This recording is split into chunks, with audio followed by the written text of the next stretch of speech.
de Monsieur le Premier ministre, chef du gouvernement, Mohamed Beyabougui, que j'ai l'honneur et le grand plaisir de prendre.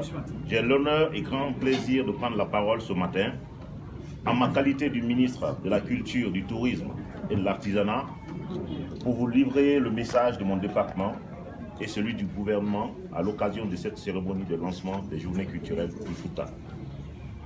Mesdames et messieurs, vous conviendrez avec moi que nul n'ignore l'importance de la culture et du patrimoine dans la préservation et la valorisation de notre identité et le rôle de cette dernière dans l'éducation, le développement local et national de notre pays. À cet effet, les connaissances, les pratiques et savoir-faire locaux dans les domaines de l'architecture, de l'art vestimentaire, de l'art culinaire, de la langue, de la musique, de la culture, de l'oralité, de l'artisanat, etc., sont les expressions les plus représentatives de notre identité, donc de notre patrimoine. Le musée du Fouta Djallon s'est inscrit depuis sa création comme une institution leader dans la préservation et la promotion de la culture guinéenne, particulièrement foutanienne. L'organisation de cette 7e édition des Journées culturelles, dont le thème est « Magnifier l'excellence et valoriser les savoir-faire traditionnels », s'insère dans le cadre de la mise en œuvre de la Convention 2003 de l'UNESCO pour la sauvegarde du patrimoine culturel immatériel de l'humanité et la dynamique d'accueil et de promotion des valeurs culturelles traditionnelles de notre pays. C'est pourquoi, d'ailleurs, nous accordons une attention toute particulière à la réhabilitation et à la mise en valeur de nos musées qui figurent en bonne place sur la feuille de route de mon département comme action prioritaire.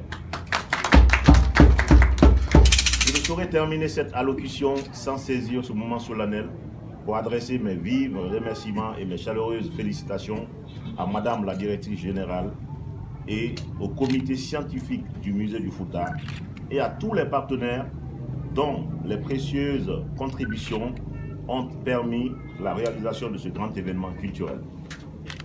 Enfin, j'invite par la même occasion les communautés productrices et détentrices de notre culture matérielle et immatérielle, les ressortissants, les entreprises et tant d'autres à soutenir la politique du président de la République et de son gouvernement en matière de préservation et de valorisation de notre patrimoine culturel.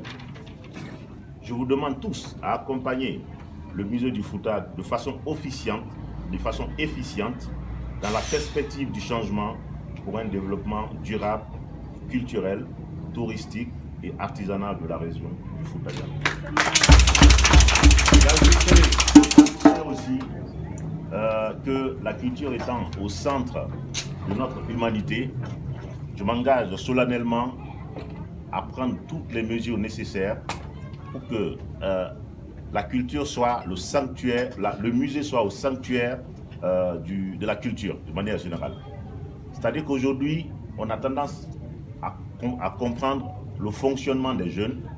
Ils veulent un retour aux sources.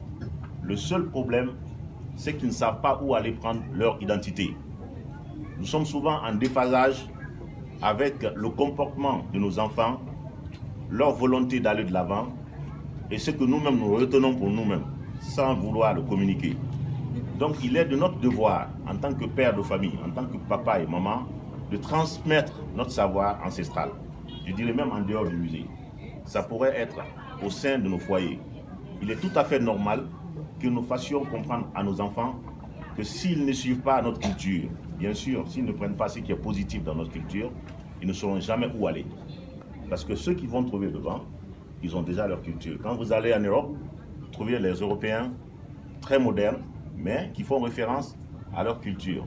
Donc il est tout à fait normal que dans cette démarche-là, nous mettions tout en œuvre pour que nos enfants prennent conscience de cela. Puisque la culture, c'est ce qui nous reste. Nous avons été visiter le musée de Conakry avec le directeur général qui est là. Nous avons relevé un certain nombre de problèmes. Aujourd'hui, nous sommes ici au musée du Fouta. Nous relevons également un certain nombre de problèmes. Il sera donc de mon devoir de faire face à ces problèmes et éventuellement d'entreprendre des démarches qui iront dans le sens de dupliquer l'expérience du Fouta et du musée de Sandavalia dans les autres régions, parce qu'il le faut. Très bien, puisque nous parlons souvent de 4 régions naturelles, il y a 4 musées par région naturelle. Et pour cela, nous devons nous battre. C'est vrai qu'il y a un musée à Boké, un musée à Sandavalia, mais il serait bien qu'il y ait un musée en forêt et qu'il y ait un musée aussi en Haute-Guinée. Donc nous allons nous atteler à cela pour que tout le monde y trouve son compte, pour que la culture rayonne de façon générale sur notre nation. Je vous remercie.